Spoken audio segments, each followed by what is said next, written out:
In the world of shooting, Abby Burton is a star. She won silver for Olympic trap at the Commonwealth Games in 2010. Today, she is after a very different quarry.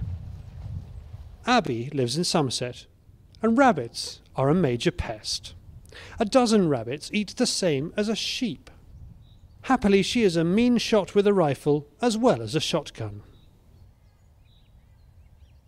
Now you may notice Abby is sitting on and looking through unusual kit for a rabbit shooter. That kit comes in especially handy at night when rabbits are thickest on the ground. And that's when Abby's boyfriend Ed Ling can get away from work to join her. Ed is an Olympic trap shooter too, and they are fiercely competitive. I'm not the patient sort of person, so I just like to get the lamps out and fly around the fields and see what we can get. Abby, is he a flyer, or is he more patient than he's sounding like? No, he's definitely get on the quad bike, I lamp and drive, and he just soaks up the auto and fires off as many as he can. So yeah, you get through some cartridges. But I mean, the night vision, night scope, I suppose it's not as much fun for the person watching, but if you're actually there in action behind looking through the night sight, it's actually quite interesting. Yeah. It is, isn't it? I mean, you can see all the way around the field. Oh, you can, yeah. Probably I mean, very I've never. as well, isn't it? Yeah, that's right. That's right.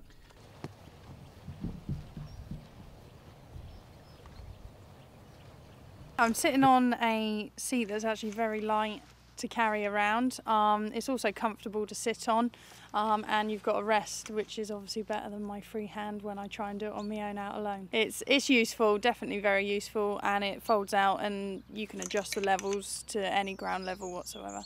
I mean, does it keep your rifle steady? Does it work like that? Yeah, it keeps it steady. The only thing it doesn't do is if it's raining, it doesn't keep you dry, but hey, we're in the country.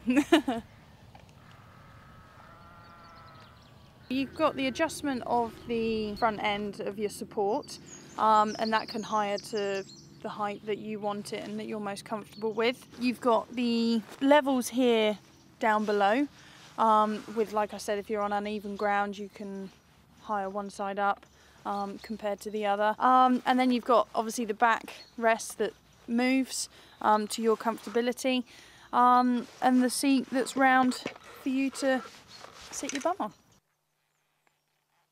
You've got the infrared side of it here, and I just think it's amazing that you see things through it without a lamp or a torch. Because that's one of the problems with traditional night vision, is you have to have two rifles, because you've got to have one set up with your night vision scope, and you've got to have one set up with your day scope. So what you're saying here is you could use this all the time if you wanted. Oh yeah, you could. If you had this kit here, you could use it for day and night, and you'd only have to have one rifle and set it up once in the day or at night. And you've got brightness control as well. Yep, brightness, yep. You've also got your controls here for moving the sight, because in the scope you've got crosshairs, and the crosshairs actually move. But they're not wire crosshairs, are they, like in other scopes? No. Or glass, painted onto reticles. These are video crosshairs, aren't they? Yes, yeah, and it's quite good because when you zero it, the crosshairs actually move themselves in the scope to where you want to adjust it. So let's get. So you rest it on your rifle rest here. Yeah. You put a hole in the target. Yeah. And then you simply click on that button and wind the crosshairs, the video crosshairs, down to where the hole you made is, and bingo, it's zeroed. Yeah. Well, you'd fire more than probably one shot just to check that it wasn't you firing a dodgy one. That is what people call a one-shot zero. Yeah. I'd like to think I was that accurate. Now the other thing you're clutching is a little mobile video unit. What, that doesn't come with it, but why is that handy? No. Well, this is ideal because if you're out with the night scope, obviously you're not using a lamp, so the person that's accompanying you, it could be quite boring for. But with this item, it's quite handy because exactly what I'm seeing through the scope is exactly what the person accompanying you can see through the camera there, and it's simply a normal three-way plug that goes into your telly, and then you plug it into the camera, and it just makes it more interesting and more fun.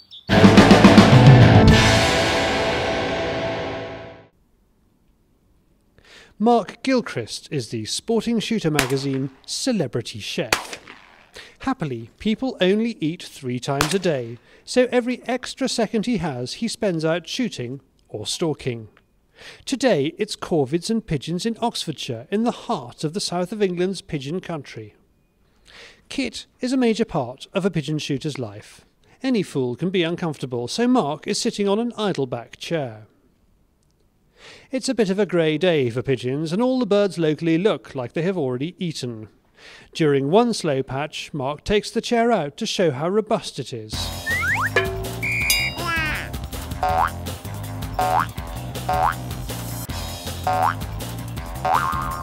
It really is as tough as the manufacturer claims.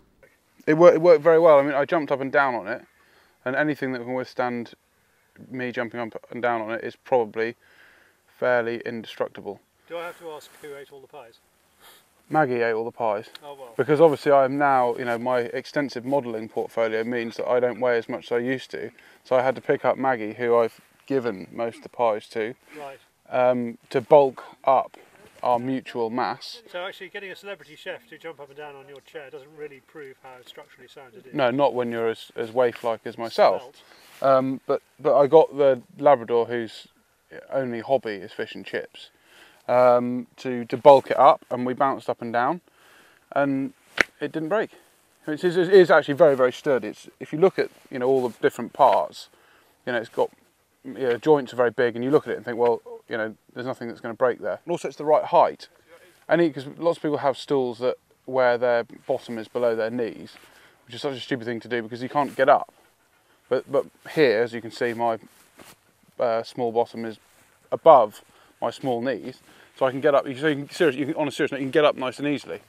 So it's the sort of thing I'd definitely use, and it is very sturdy. I mean, it's and it's comfortable as well. You're not going to sit. It's not like sitting on a barrel. So after 25 minutes, you've got an impression of a handle running across your backside. So you could spend a whole day on that.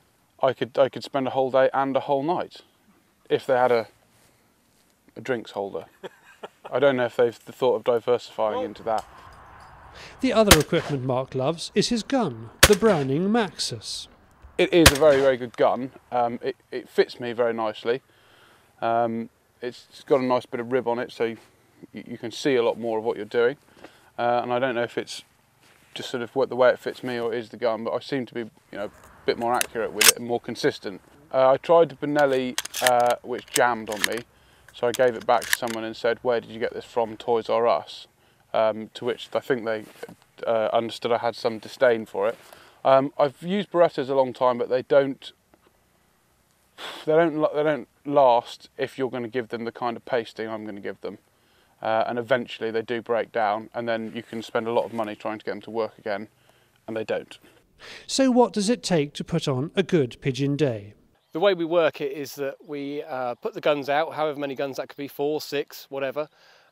And then once the guns start shooting, inevitably the birds will sneak off to other fields where there aren't any guns because they don't want to get shot at. And it's our job to then go around behind the birds on those other fields which haven't got any guns on them and push them back with our own guns. So we effectively act as beaters. That's where the majority of our success comes from, is that we can keep the birds up in the air and keep them hungry, and that therefore makes them go to the clients. Another successful day and a happy client. For more about the Idleback Chair range, visit www.idleback.co.uk. To book shooting with UK Shoot Warehouse, visit www.ukshootwarehouse.com.